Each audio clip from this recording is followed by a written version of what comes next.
Jika ada orang terpeleset dalam zina, hai hamba Allah, segera kembali kepada Allah. Allah Maha Pengampun. Maka caranya cukup tutup aibmu itu. Bahkan tidak dianjurkan kalau ada pemerintahan Islam lalu Anda ngajukan ke mahkamah, Pak Hakim, tolong hukum saya karena saya telah berzina. Tidak dianjurkan. Bahkan Nabi pun juga mengajari untuk menutup aib. Seorang laki-laki datang, ya Rasulullah, halaktu wa qad zanaitu fattahhirni, aku kepleset dalam zina, sucikan aku ya Rasulullah. Datang ke Nabi. Nabi tidak langsung mengatakan iya, tapi Nabi mengalihkan lagi, la'allaka lamasta, kamu mungkin hanya sentuhan saja. Tidak ya Rasulullah, aku berzina. Nabi menjawab lagi, la'allaka qabbalta, mungkin kamu hanya mencium saja. Tidak ya Rasulullah, aku berzina. Nabi menjawab, la'allaka fakhatta, mungkin di antara dua paha saja. Tidak ya Rasulullah, aku melakukan zina. Sampai 4 kali. Baru Nabi menghukum. Artinya apa? Para ulama memahami aib itu harus ditutup karena ada anaknya di bawahnya. Ada suatu ketika orang datang kepada kami telah terlanjur menceritakan aib suaminya. Kau menceritakan aib suamimu karena kamu marah kan? Iya bu, ya suamiku terlaluan, dia selingkuh dengan perempuan dan sebagainya. Kau punya anak? Punya. Apa kau tidak sadar kau hancurkan anakmu? Anakmu akan malu sepanjang hidupnya. Dia punya bapak berzina atas perintah ibundanya. Ayo, makanya anakmu bawa ke saya nanti, biar psikologinya hidup. Jangan sampai anaknya diputus asa. Oh bapak saya begitu, ngapain saya jaga-jaga? Bapak saya kan tidak benar, ngapain juga? Wah, ini bahaya sekali psikologi. Makanya ditutup aib itu. Ini ilmu yang paling penting di hari ini. Dibongkar, apalagi sekarang di media sosial, nggak bisa ditutup itu. Istrinya nyesel, aduh terlanjur. Iya, kamu telah menghancurkan anakmu sendiri. Dia bapaknya loh ya. Jangan hanya karena emosi, permasalahannya jarang ngaji. Sehingga ada sebagian istrinya dibongkar. Istriku telah berzina begini di media sosial. Astagfirullahaladzim. Kalau memang sampai dalam Islam, kalau memang kamu telah melihat dengan bukti nyata dengan matamu seyakin-yakinnya, istrimu telah melakukan kehinaan zina, cukup kau cerai, ajarkan untuk menikah dengan yang baik dan kau nikah yang lainnya. Selesai. Nggak usah diobral. Itu adalah berangkat dari dendam itu. Kalau mau istrinya tidak benar, ya sudah. Semoga adalah baik dengan wanita laki-laki lain, selesai. Dicerai tanpa harus membongkar aibnya. Kenapa? Ada anak di dalamnya, ada keluarga di dalamnya. Masya Allah. Ini ilmu termasuk masalah aib tadi. Kemudian, bagi yang pernah kepleset dalam zina, tolong segera ditutup. Jangan ceritakan kepada siapapun, kepada bangsa manusia. Manusia tidak bisa mengampuni, bisanya manusia hanya menggunjing dan mengolok serta merendahkan. Kecuali memang ada orang bertemu dengan orang karena mungkin tidak ngerti solusinya bagaimana. Ada banyak hal, mungkin sudah ada di perutnya ada sesuatu dan seterusnya. Dia ingin sembuh, dia ingin tapi nggak tahu jalan, bisa saja. Tapi ingat, harus dengan orang-orang benar. Dia orang soleh, orang takut kepada Allah, orang wara, orang bisa dipercaya, orang bisa menutup aib. Jangan diceritakan pada semua orang. Bahkan jika ada wanita yang hamil luar nikah, ketahuilah jangan sampai anaknya tahu kalau ibunya dulu berzina. Harus disetting yang cakep. Jangan sampai anak merasa terendahkan karena dia tidak punya apa? Ayah. Ini ilmu yang para ustadz mohon agar dimiliki oleh para ustadz. Hei ustadz dimanapun anda berada, jangan hanya ngajar fikih saja. Ngajar kesempurnaan akhlak ini penting. Ini kami sampaikan para ustadz, ini penting ilmu yang para ustadz harus punya. Sebab kalau sudah perempuan atau laki-laki sudah putus asa, mohon maaf, perempuan berzina, dihinakan di kampungnya, tidak diangkat dia, mau tobat susah. Kenapa? Orang sudah terlanjur memandang saya jelek, ngapain? Kalau perlu suamimu mau saya goda sekalian. Kan begitu, merusak orang, merusak satu kampung. Makanya pendidikan dalam Islam itu penting.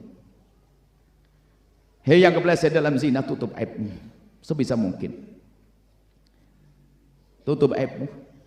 Tidak usah bercerita kepada siapapun, mungkin kepada calon istrimu, nggak usah cerita kalau aku dulu masa lalu kelam dan sebagainya, nggak usah.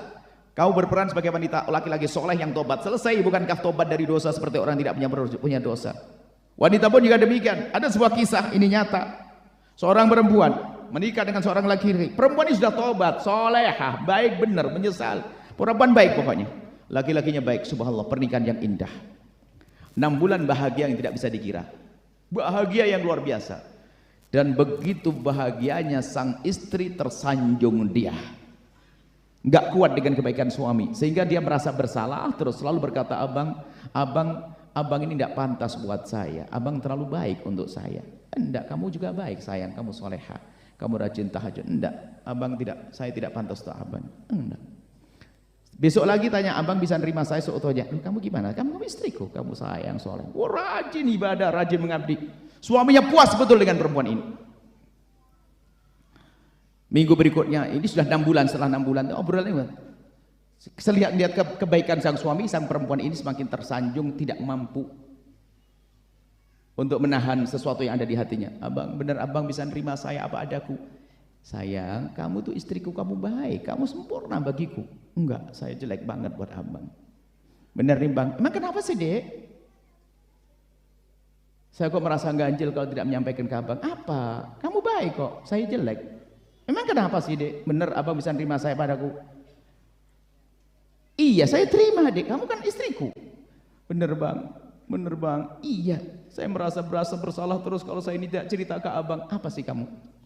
Mulai ceritalah dia sambil menangis. Abang, dulu waktu aku sekolah SMA, saya punya kawan dekat. Terus, saya dekat sekali dengan kawan saya bang. Dan ini kalau saya simpan, saya merasa bersalah dengan abang. Terus kenapa? Karena begitu dekatnya saya dengan dia sampai terjadilah sesuatu. Suaminya nggak nyambung, sesuatu apa? Hubungan apa? Saya melakukan seperti layaknya suami istri. Hah? Menangis kayak disambar petir tuh. Wanita solehah ternyata punya masa lalu sekelam itu. Laki-laki itu memeluk dia dan menangis dia. Dia tidak pernah gampang menangis menderu-deru, menangis dipeluk istrinya. Dan setelah itu istrinya dilepas lalu dikatakan, sekarang kamu aku cerai. Dan pantas perempuan itu dicerai karena bodohnya dia, kenapa dia bercerita tentang masa lalunya. Inilah ilmu yang jarang dimiliki. Aib tidak boleh ceritakan pada siapapun. Jangan cerita kepada siapapun, laki-laki pun juga masa lalu. Akhirnya tidak kembali lagi sudah. Karena dia sangat mencintai dia. Makanya kalau dosa kepada Allah cukup mengadu pada Allah, nangis tiap malam tanda bukti. Dan yang serius kepada Allah, Allah Maha Pengampun. Urusan zina khususnya, kenangan-kenangan itu hapus, baju hadiahnya bakar itu semuanya, jam hadiah bakar, emas buang semuanya itu semuanya. Cukup, Allah Maha tahu itu, gak usah cerita kepada siapapun dari hamba Allah. Ini termasuk ilmu. Dan ini kejadian, akhirnya ya pantas dibuang. Karena apa? Dia laki-laki baik, dia husnudon, tapi dihancurkan oleh perempuan ini karena kebodohannya.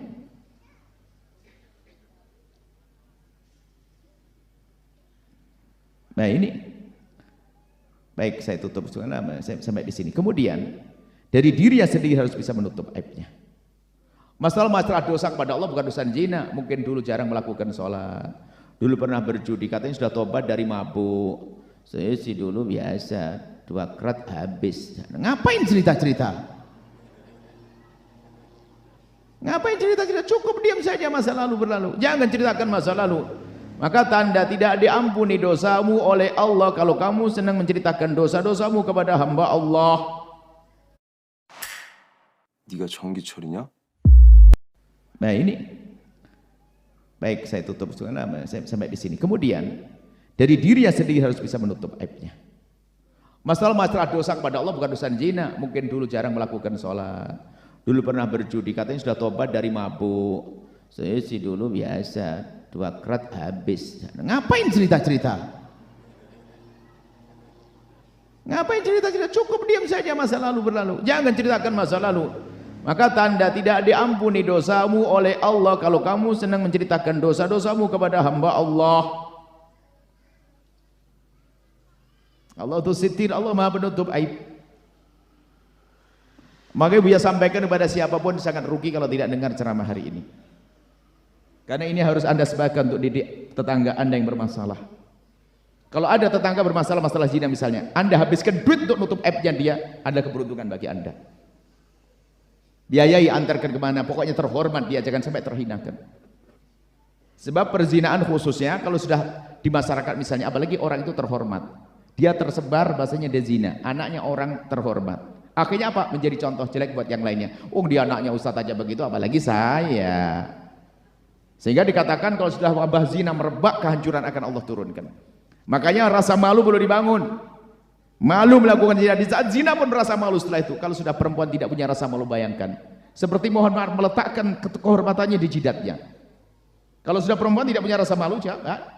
Setiap laki-laki lewat dia melambaikan tangan untuk dizinai. Artinya apa? Meletakkan kehormatannya di jidatnya. Dia tidak malu lagi melambaikan pada orang. Dia buka auratnya pada siapapun yang akan dia temuinya. Yang penting membayar. Na'udzubillah.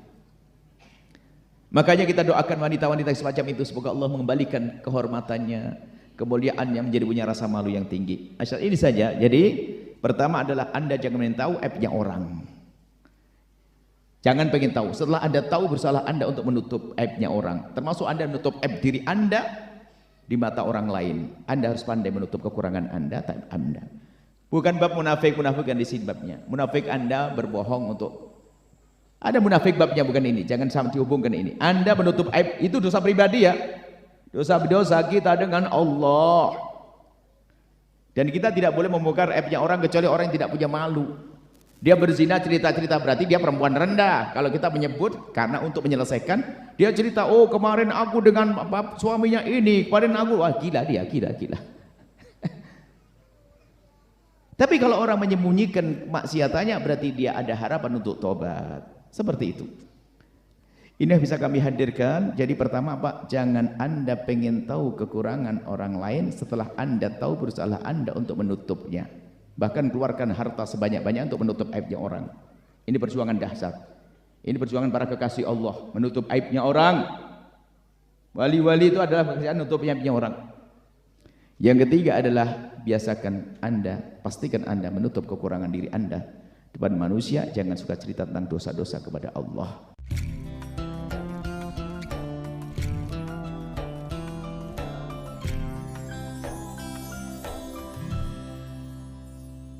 Sahabat Al Bahjah TV, setelah menyaksikan video ini